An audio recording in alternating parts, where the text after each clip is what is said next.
I want to talk about what's happening in China because, guys, remember, this is the second biggest economy in the world. That's the Chinese economy. And they have not just had an issue with real estate, they have had an outright collapse. Even Bloomberg here is calling it a property crisis. And they're saying it enters a dangerous new phase. And I want to remind everyone that as of maybe 2.5 years ago, the largest asset class in the world was what? Chinese real estate. Chinese real estate, $60 trillion asset class. And that has taken a haircut of 35%. So that's, call it 20 trillion in balance sheet assets that are just gone. Paper wealth, destroyed, flushed straight down the toilet. Think about what that does to the psyche of the consumer when, by the way, real estate was 70% of the overall Chinese net worth. And that just took a hit of $20 trillion. So I don't know how you have an economy that isn't going into a recession with all those factors lining up. So they're literally in like a GFC type of environment right now in China.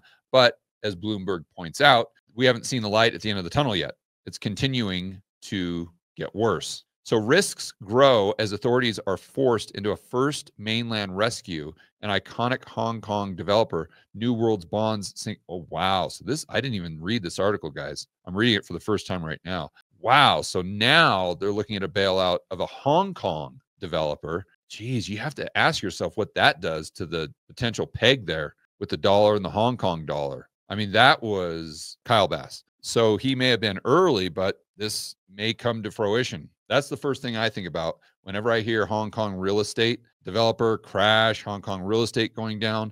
I think of Hong Kong dollar. How can they keep that peg? Because real estate is such a key component of their economy. All right, let's get into this. After 4 years of standing by as property developers like Evergrande spiraled into default. And by the way, we started talking about that right out of the gate. And everyone's sitting there talking about, oh, George, you're fear-mongering. This is just nonsense. This is never going to happen. There you go. Getting back to it, Communist Party officials decided in late January that China Vanke, not sure which one it is, one of the country's last surviving real estate giants. That's not good when you don't have that many. When they're saying one of the country's last surviving, which implies that a lot of them have gone belly up, was for at least now too big to fail. Faced with a collapse in Vanke's bond prices and the company's warning of a record $6.2 billion loss. Jeez, that's going to blow a hole in the balance sheet. Officials from the developer's hometown in Shenzhen stepped in to take operational control. Authorities are working on a proposal to help Vanke plug a funding gap of about $6.8 billion this year. Whew, the unprecedented intervention has triggered a sigh of relief.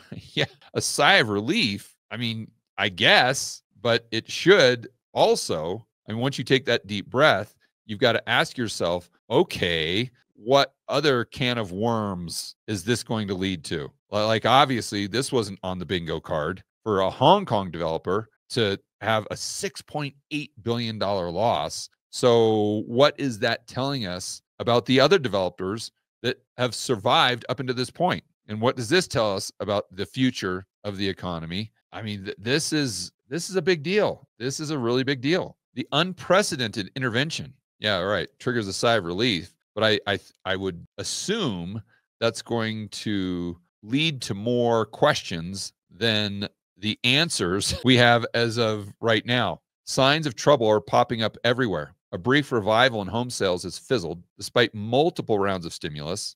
We talk about this all the time, that if you do stimulus after stimulus after stimulus, and if you have to keep doing stimulus, well, what that means by definition is the stimulus doesn't work, right? Because if you do 40 stimuli and you're still at the same place, what are you doing here? But they never, ever, ever, these Keynesians, they never, ever, ever sit down and ask themselves or wonder, maybe the government stimulus actually isn't effective. No, because of course that would have to challenge, that'd be cognitive dissonance.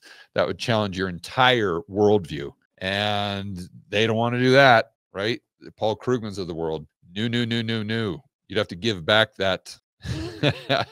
We'd have to give back the PhD and the Nobel Prize. So more debt restructuring deals are unraveling. And at least a dozen developers face petitions to liquidate once storied names like Country Garden.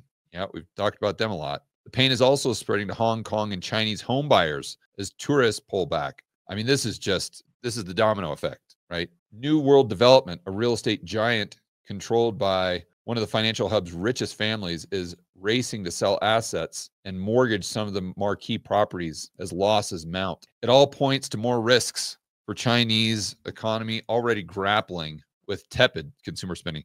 Yeah, that's an understatement. And on top of this, Donald Trump could come in and kick them when they're down. I mean, this gives Trump a lot of negotiating power with those tariffs. So hopefully he'll use them wisely, because like I've said on this channel a lot, I think tariffs from an economic policy standpoint are on net balance a negative, to say the least, for the United States. But as far as a negotiating tool, well, I think if used properly, they're fantastic. And so far, you got to give kudos to Donald Trump, because he has shown that he can really make waves and really get things done quickly by just using these tariffs as a threat, really, without forcing action from Beijing to revive homebuyer confidence. And how are they going to do that? I mean, just think about this for a moment. We all most of us lived through 2008, 2009. And I'm sure a lot of you were homeowners back then, and you remember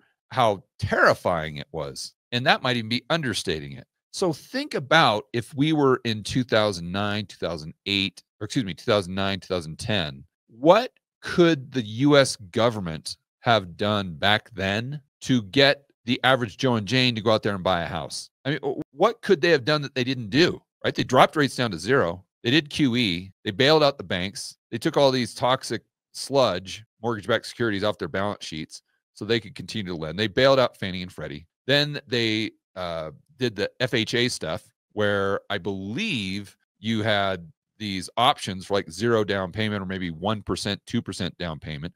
I mean, they did pretty much everything they possibly could to juice the housing market outside of the Fed going in there and just buying homes and putting them on their balance sheet. And what did that do? Nada. It didn't do anything. The average Joe and Jane, even with all of this government intervention, still thought the market was going to go down. And if you think the market's going to go down, you ain't buying. You're a seller on net, right, as a whole. And so my point here is that obviously China is in a very, very similar situation, maybe even worse than we were. So what can the government possibly do to get that Titanic turned around in the opposite direction? Well, they've already tried a zillion rounds of stimulus. Remember the bazooka? That didn't do anything. So my point is, the only thing they can do is just distort the economy even further. You got to let this thing play out, and it's going to play out whether you like it or not. And that most likely means the second largest economy going down even further. Probably haven't seen the bottom.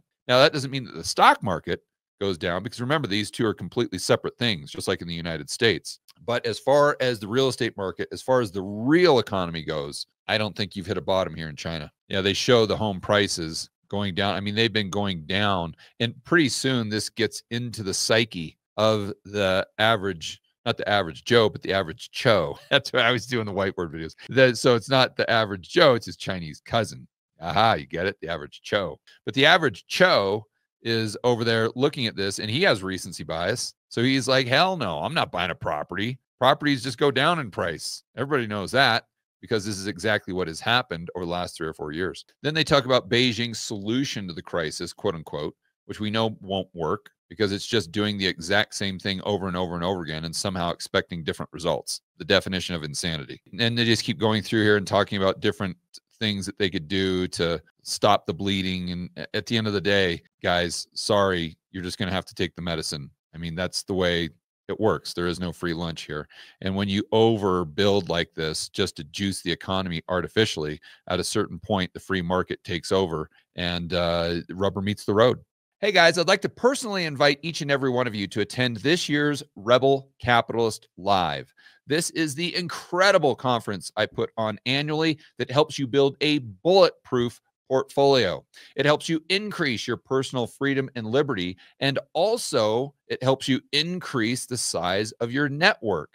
In other words, you get to meet a lot of like-minded individuals, fellow Rebel Capitalists. It's in Orlando, May 23rd through the 25th. Past speakers have included people like Robert Kiyosaki, Ron Paul, Peter Schiff, Mike Maloney, Lynn Alden, just to name a few. So to get your tickets ASAP and to find out who is speaking at this year's Rebel Capitalist Live, you can check it out at rebelcapitalistlive.com.